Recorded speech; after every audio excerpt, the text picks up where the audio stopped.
नमस्कार। मैं ब्रजेश कुमार मिश्र। हरियाणा के आईपीएस अधिकारी के आत्महत्या का प्रकरण इस समय पूरे देश में चर्चा। हरियाणा के आईपीएस अधिकारी वाई पूरन कुमार ने अपनी आत्महत्या कर ली थी। अब उस मामले में 14 अफसरों पर एफआईआर दर्ज हुआ है। SC/ST एक्ट में एफआईआर दर्ज हुआ है और ज्यादातर जो अफसर हैं वह सामान्य वर्ग के नहीं। मैं आप लोगों को ये बता, डीजीपी शत्रुजीत कपूर हैं, उनके ऊपर भी एफआईआर। और कमाल की बात है, SC/ST एक्ट में एफआईआर। एक आईपीएस अधिकारी अपने ऊपर जातिगत अत्याचारों का आरोप लगा। कल्पना करिए, इस देश का जो न्याय व्यवस्था है, अगर यही आईपीएस अधिकारी सामान्य वर्ग का होता और कोई डीजीपी अन्य वर्ग के होते और उसकी हत्या उसने आत्महत्या की होती, तो क्या तब भी कोई जाति सूचक SC/ST एक्ट जैसा कोई कानून होता इस देश में? नहीं। इसका मतलब अब जो है पुलिस अधिकारी भी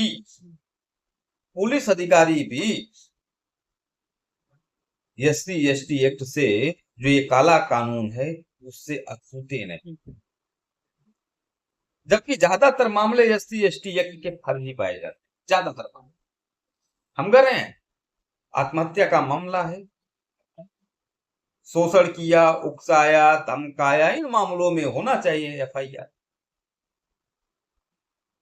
SC/ST एक्ट में एफआईआर हो रहा है, और वो भी डीजीपी पर। सुसाइड नोट पर लिखकर चले गए। उसकी क्या सत्यता है, कैसे लिखी गई है, क्यों लिखी गई है, उसकी भी जांच होनी चाहिए। लेकिन यह देश इस समय, देश के राजनीतिक दलों को जातिवाद का कार्ड खेलने का मौका मिलना चाहिए, वह खेल रहे हैं, वो आग लगा रहे हैं। इस देश में आए दिन ब्राह्मणों को, राजपूतों को, अन्य समाज के वर्ग के लोगों को जाति सूचक गालियां दी जाती हैं। उनके लिए तो कोई SC/ST एक्ट नहीं है। मैं पूछना चाहता हूं देश के न्यायपालिका से, कानून बनाने वालों से, कि भाई जाति क्यों, तो सबका जाति है ना। किसी को आपने क्या कहते हैं जाति सूचक शब्द बोल दिया तो SC/ST एक्ट लग गया, और किसी को ब्राह्मणा, ठकुरा और न जाने क्या क्या आप लोग बोलो, कोई एफआईआर नहीं। तो ये जो अंधेर नगरी है, ये कहां तक जाएगी, इसका आप अंदाजा नहीं लगा सकते। मैं कहता हूं कि पूरन कुमार के साथ जो अन्य अत्याचार अन्याय हुआ, उन्हें न्याय मिले। लेकिन SC/ST एक्ट, ये ब्लैकमेलिंग का धंधा बन गया है। हर ऑफिस में, हर डिपार्टमेंट में इसका लोग, जो छोटे कर्मचारी हैं, शोषण करते। मुझसे कुछ लोगों ने अपना निजी मत बताया कि स्थिति बड़ी दयनीय है, काम नहीं करना चाहते।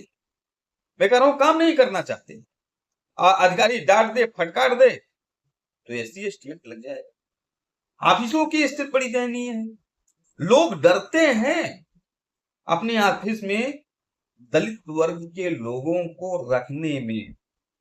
कब किसके ऊपर, मालिक के ऊपर ही SC/ST एक्ट लग जाएगी कि मुझे गरिया दिया। उसे तो केवल कहना है, क्योंकि वो राजा हरिश्चंद्र है, वो बोल देगा, आपके ऊपर SC/ST एक्ट लग जाएगा। ये विकट परिस्थिति आ रही है, और यह आपका गर्दन पकड़े, आप तब तक इंतजार कर रहे।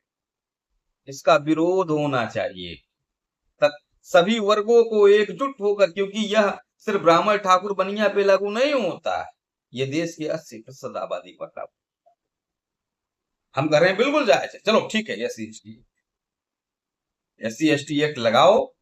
अगर वो जांच में सही नहीं पाया जाता तो उसका 2 टाइम 3 टाइम सजा दो।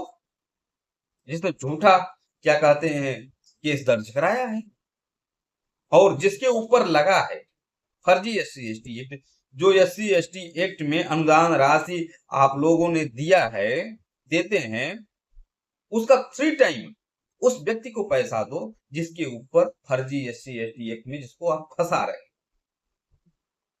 यह होना चाहिए।